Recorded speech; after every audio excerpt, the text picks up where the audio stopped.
So, do you think like with OnlyFans, you have people that charge for meetups? Do you think like that's a workaround due to the Yeah. fact that? Sorry, go ahead. No, I No, was no, just no, no. No, okay. my No, I bad. was just, Finish my bad, bro. But what I was saying is, do you think that that's a workaround due to the fact that, as you mentioned, it's only legal in one state? Right. Only legal in one state. This make that is like a something in the back of my mind and that just gnaws on me all the time. I'm like, wow. But yeah, that's absolutely a workaround. So what we all know, right? A lot of the Instagram baddies, you know, these bad chicks that's on Instagrams, and you go in their bio and they have a calendar where you can book them. When they say like booking, what do you think that booking is? So that's basically that's indirect prostitution for the most part. They're selling themselves, and you just have to be in legal wise. You got to be careful how you say it and how you word it, right? So you know it's not what you do, is what you say and how you do it. So all you have to do is say, well, I'm charging. This is just for a meetup. This is for a meet and greet. This is a bookie. I'm coming to do a dance. I'm coming to do a private dance. Yeah, we know where that private dance is going to end up. It's going to end up in the bedroom, right? So Right. it's the same. It's the same thing. So that's what I'm saying. They're not stopping anything with this holier than now, old school Quaker, psycho religious type of whatever they got going on. Just let us give us free. Let us all bust it up. Right. Absolutely. Breaking Live Forever, Tree of Life, decoded book out now. All right, somebody self-promoting. Okay. Yeah, all good. Right. Mollywood Talks. What up, fellas? Salute. What up, chat? Yes, absolutely. Make sure that you guys like the video. LK Metro Soy. What's that say? Soy Bacau. Oh, okay. If you know, you know. Soy Bacau lit. Okay. Soy Bacau, Tree Town, Soy. So all he's talking about a lot of the hot spots that's in Patia. Okay. Yeah. Gotcha. LK Metro, Soy Bacau, Soy Cowboy, Tree Town, Soy 6, Soy 7. Oh man. But yeah, it's a trip. The guys that go there. Well, I don't monger. If I see you in anywhere with what he wrote right there, if I see you in there, you a goddamn lie. Got it, man. Go to Rome. Go to Rome to the Colosseum. Go to Italy for the Leaning Tower. Go to France. Go to France for the Eiffel Tower. Go to Egypt for the pyramids and the Sphinx.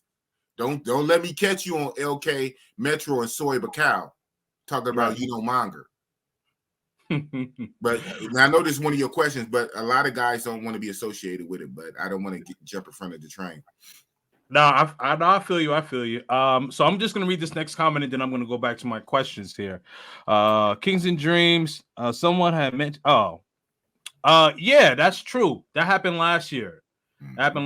So you know, I'll do a video telling the story, but here's the short version. Essentially, you know, some modern woman didn't like what I had to say, and basically the company went liberal, and you know what I mean, and got rid of your boy. But it's all good, man, because I'm back and better than ever, in a better position, more money, more freedom. So it is what it is, man. God is good. Look at that. Stand on that. You know, real fast, I want to speak on, and I'm not a big fan of this guy, but you know, I give credit where credit is due. You know, I'm not a hater. Myron, a Fresh and Fit. Yeah. You know, when he had his fiasco, you know, he said what he said. You know, he's worked, you know, for the federal government, I think Homeland Security. And when his podcast was first jumping off, this job told him that, look, we know that you're doing YouTube, you're talking about this and that. So at least they gave him the opportunity for him to shut down his YouTube page, you know, and keep working.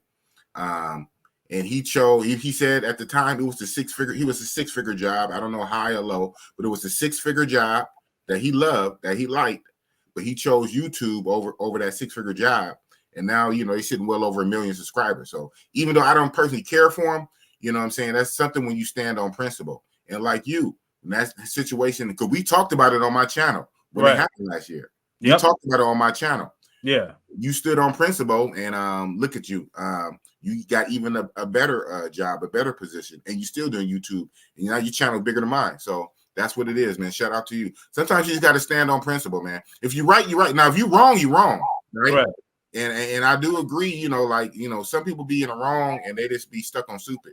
But when you right, man, just stand on it. Just stand on it and let the universe work it out. Yeah, man. No, you definitely have to have the courage of your convictions, man, because the thing is, like, when they try to press you and things like that, and the thing is that I know from my content, like with Myron, like, he was going far. I was being PG about it.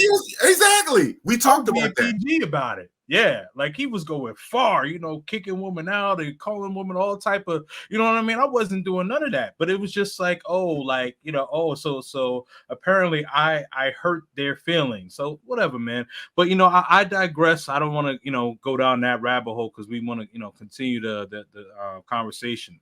Now, my next question to you is this. So, with some upside, there are potential pitfalls.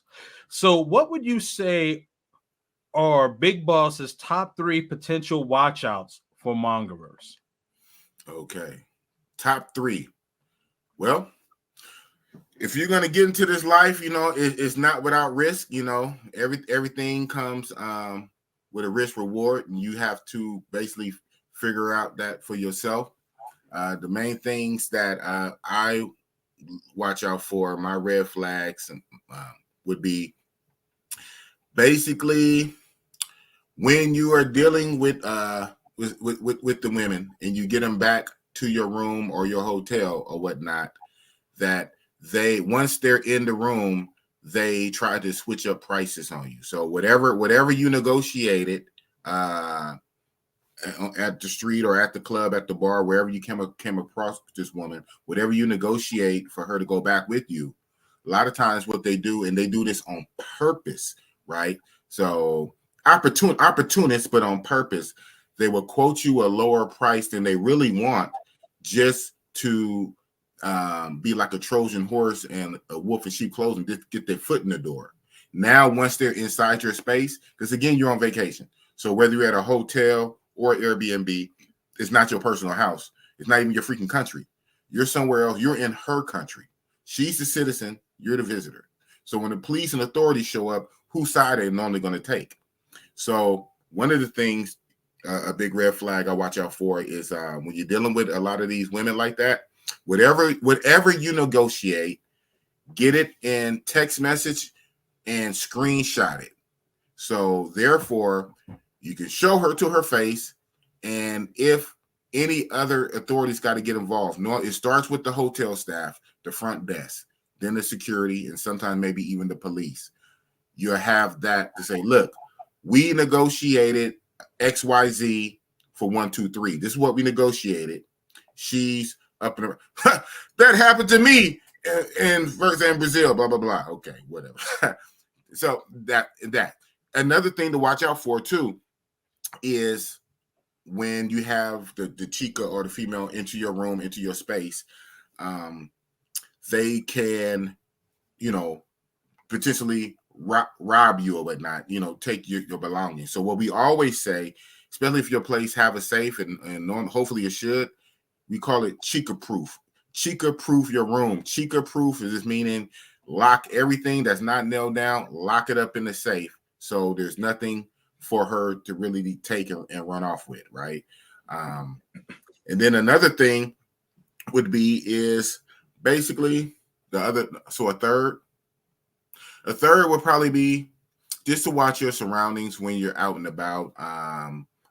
This would be, like a do's and a don't. A don't would be, don't be flashy overseas. Don't be flashy. There's no reason for it to be flashy. So, you don't necessarily have to rock the Jordans. Definitely don't rock jewelry. You don't really have to have like outright designer clothes, like designed as like Dior. You don't need designer clothes. Just comfortable, form-fitting clothes, right? We say don't show papaya. A lot of these places we tend to go to, Again, I don't necessarily want to say third world, but they may be developing, developing countries. And so some of the people, are struggling. Some are poor. Some are just greedy. I mean, they might have more money in their pocket than you got, but they just want what you have. So you don't want to walk around flashy with gold watches, with jewelry on, designer clothes. Definitely, when you're in the nightclubs, don't make it rain. On top of making yourself a target, you actually make us look bad, and you'll mess it up for the next traveler coming behind you, because then they're gonna think all the travelers are like that. So that'd be my main things. Now, adding into one particular spot where this thing is prevalent, we're talking about scopamine, the drugging, putting a drug in your drink or whatnot. And sometimes they do have a powder form where a woman can put the powder on her breasts or whatnot, or someone can blow it in your face. But normally we hear where they put it into your drink. Should go without saying that watch your drinks. Don't let random people make your drink. Duh. I mean, we shouldn't have to say that, right? I mean, unless you're like at a club, at a bar, a bartender, the bartender with the apron on behind the counter, that literally should be the only person making your drink, is a literal bartender. You don't let a female pour your drink or make your drink. Once you have your drink, you got to watch it like a hawk. Once you take your eyes off the drink, then it's no longer your drink. If you walk away, go to the restroom or this and that or third, if you can't once you break contact with your drink and you don't watch that drink, then get another drink. Because of the prevalence of scopamine drugging, normally in Colombia, Medellin, Colombia, Cartagena. So that would be my 3 or 4. Watch out for because the Passport Bro, for the most part, they're for the women. You're going to interact with women. So once you enter into the negotiation, the price is going to be for her time and service. Hint, hint, code word. The price for her time and her service, whatever that price is, get it, text it and screenshot it for proof, so you can show the authorities later in case she wants to up the price. Another thing, when she comes into your room, make sure everything is locked up in the safe. And then, of course, like I say, when you're out and about, don't be flashy. Don't bring a lot of extra attention to yourself. Be respectful or whatnot. That will be my top 3.